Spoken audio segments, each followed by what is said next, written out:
ഇങ്ങോട്ട് നോക്കണം, ഇത് ഞാനാ കുഞ്ഞനുറുമ്പ്. ഹാ? എന്താടേ ഒരു മ്ലാനത? എനിക്ക് ചില കൊച്ചു കൊച്ചു ആഗ്രഹങ്ങളുണ്ട്. പക്ഷേ അതൊക്കെ വെറും ആഗ്രഹങ്ങളായി തുരുമ്പിക്കാൻ തുടങ്ങിയിട്ട് കാലം കുറേ ആയി. എന്തോന്ന് ആഗ്രഹം പറ. എനിക്ക് ഒരു പണക്കാരനാവണം, കാറിൽ വിലസണം, ആഡംബര ജീവിതമാണ് എൻ്റെ പ്രധാന ലക്ഷ്യം. ഇത്രയുള്ളൂ? ആഡംബര ജീവിതം നയിക്കാൻ ഞാനൊരു വഴി പറഞ്ഞു തരാം. എന്ത് വഴി? പറ, വേഗം പറ. നീ ഇന്ന് കുറച്ച് നേരത്തെ കിടന്നുറങ്ങണം. ആഡംബര ജീവിതം നയിക്കുന്നത് നീ സ്വപ്നത്തിൽ കാണും. ഫ്രീക്കു, നിനക്കൊരു കാര്യമറിയോ? കുഞ്ഞനുറുമ്പ് പറയുന്നതുകൊണ്ട് കുഞ്ഞൻ കാര്യമാണെന്ന് വിചാരിക്കില്ലെങ്കിൽ പറയാം. ശരി, പറ. ആഗ്രഹങ്ങൾ നല്ലതാണ്, പക്ഷേ അത് അത്യാഗ്രഹമാകുമ്പോൾ ആപത്തിലേക്ക് നയിക്കും. അങ്ങനെയാകുമ്പോൾ നമ്മുടെ ആഗ്രഹമാണ് ദുഃഖത്തിന് കാരണമാകുന്നത്. നിനക്കെന്തൊക്കെ സൗഭാഗ്യങ്ങൾ ലഭിച്ചിട്ടുണ്ടെന്ന് ആലോചിച്ചു നോക്കൂ. പ്രകൃതിയെയും സഹജീവികളെയും കാണാനും കേൾക്കാനും നിനക്ക് സാധിക്കുന്നില്ലേ? സ്വന്തമായി നടക്കാം, ഭക്ഷണങ്ങൾ ആസ്വദിച്ച് കഴിക്കാം.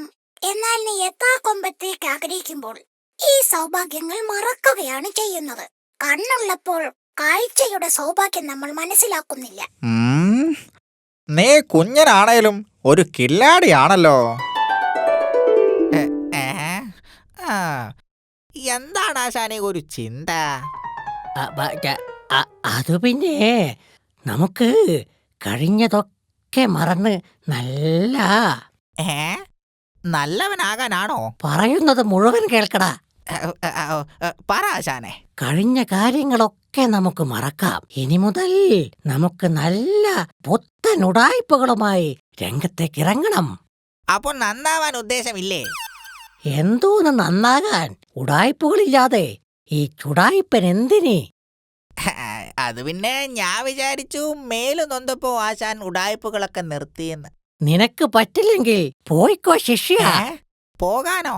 തരികിടകളും തമ്മിലടിപ്പിക്കലും കുലത്തൊഴിലായി കരുതി ജീവിക്കുന്ന ചുടായ്പൻ ആശാനെയാണ് എനിക്കിഷ്ടം. പറ ആശാനെ, എന്താണ് നമ്മുടെ പുതിയ പദ്ധതി?